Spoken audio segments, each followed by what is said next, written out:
Hello friends, I am going to show an interesting case. This is a case of esophageal diverticulum for which we have done esophageal diverticulectomy along with myotomy of the lower esophagus and the proximal stomach. This is the umbilicus, and at least we have gone about 6-7 centimeters above the umbilicus, at least minimum 3 centimeters lateral to the midline. So this is the midline. So about 6-7 centimeters above the umbilicus and at least 3 centimeters onto the left of the midline. This is the camera port, first port. This is the costal margin. Before insufflation, we have marked the costal margin, and this is the xiphisternum. You can appreciate xiphisternum. Costal margin on the left side, costal margin on the right side. This is 5 millimeter working port for harmonic and needle holder and other all working instruments. This is at the level of costal margin, somewhere in the mid-clavicular line. So before insufflation, the costal margin was lying here. After insufflation, the costal margin has gone up at least 1.5 centimeters above the marking. So this instrument falls just below the costal margin. This is a 5 millimeter for right hand working.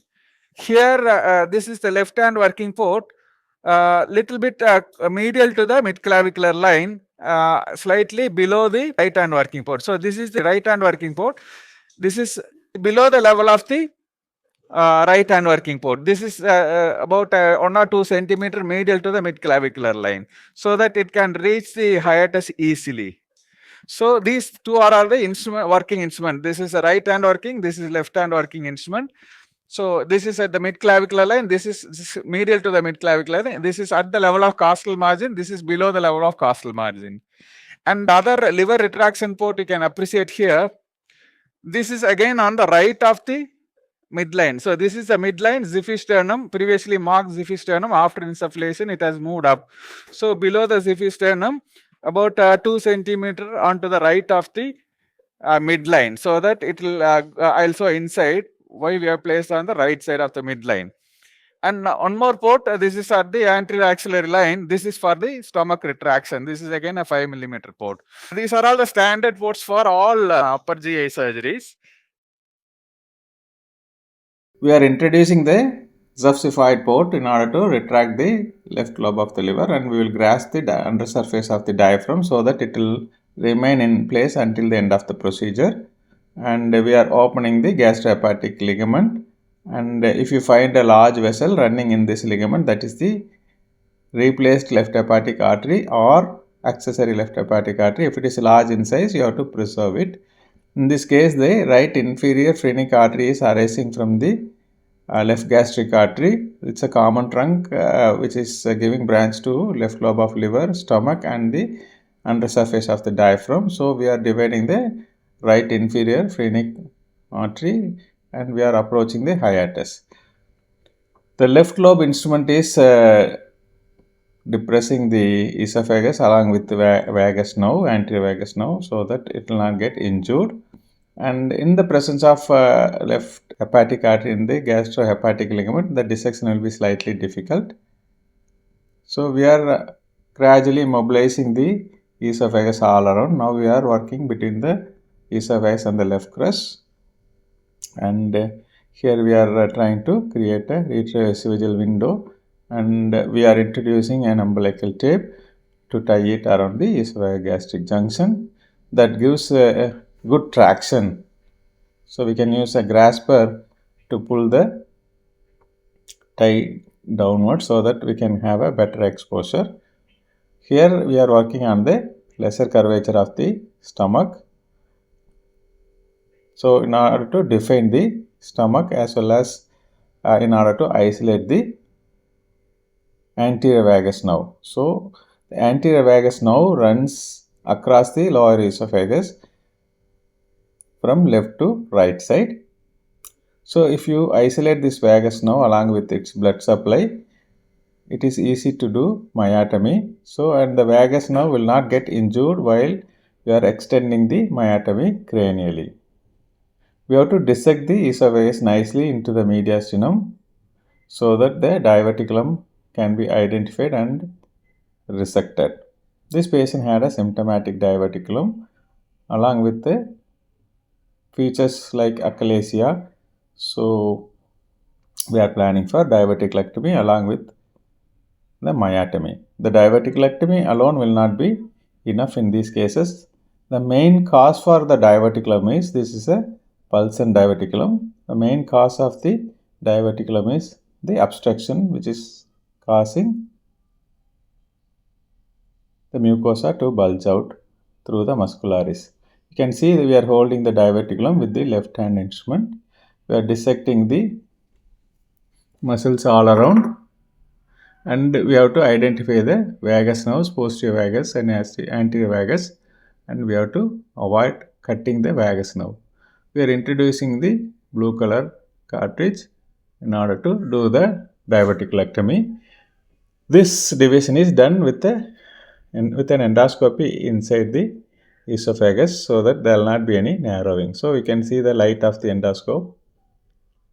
And there was one more diverticulum on the left side of the esophagus, which we are trying to identify with the use of intraoperative endoscopy. You can see the stomach is distended because of the insufflation by the endoscope. And the second diverticulum was relatively a small diverticulum. Initially, we are trying to do the myotomy. Sometimes, if you do the myotomy, the diverticulum will get flattened out. So that's why we have started doing myotomy. Whenever you are doing myotomy, whether it is for achalasia cardia or for esophagus diverticulum, it is easier to start the myotomy on the esophageal side. So use the harmonic scalpel carefully, and while using harmonic scalpel, you have to keep the non-vibrating end close to the mucosa and the active blade which is vibrating away from the mucosa.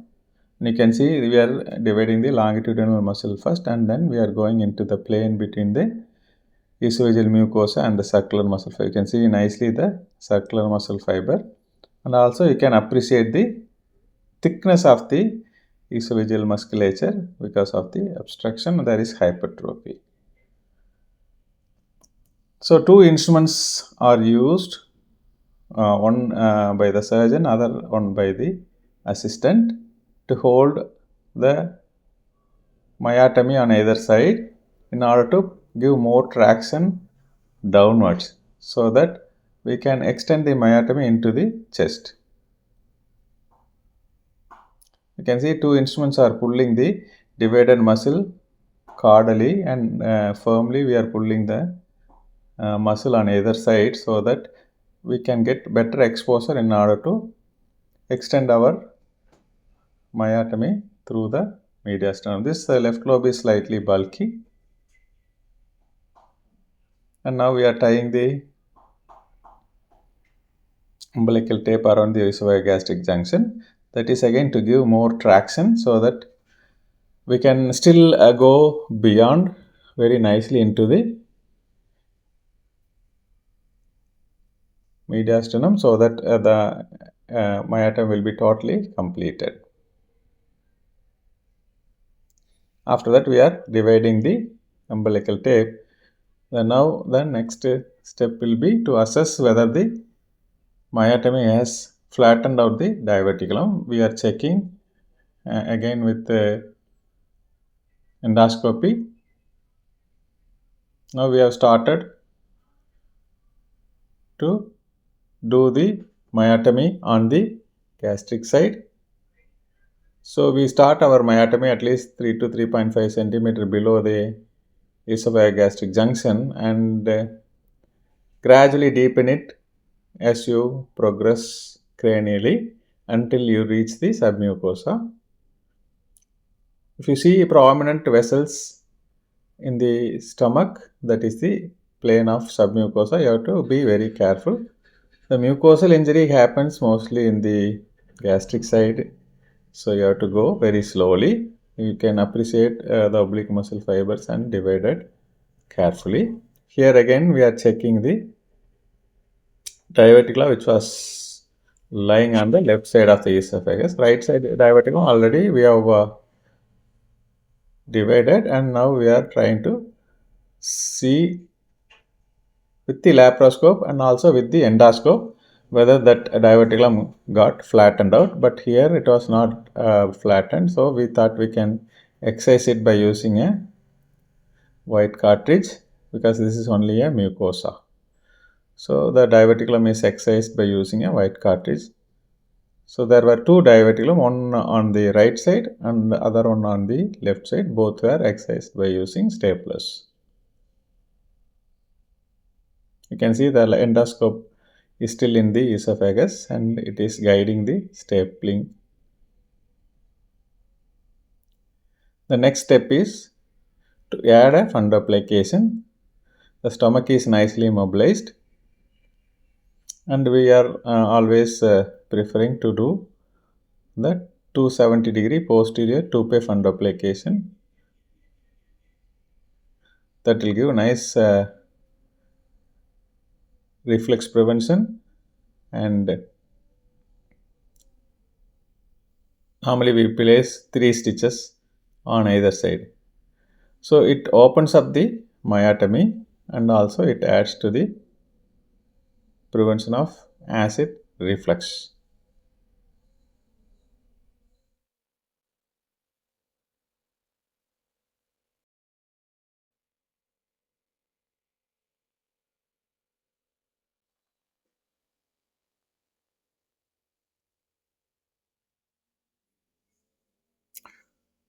So if there is any mucosal injury, is either on the esophageal side or on the gastric side, we can repair it by using a 40 or 30 sutures to repair the mucosa, and then we can add anterior DORS fundoplication. But in a patient who has got no mucosal injury, we always prefer to do posterior 270-degree two-phase fundoplication.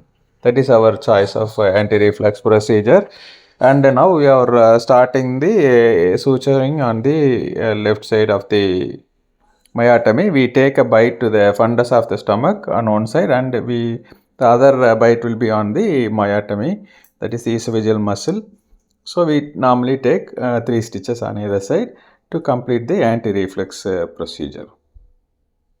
Finally we have to check whether any mucosal injury is there or not, and also we have to check whether there is any bleeding before completing the procedure.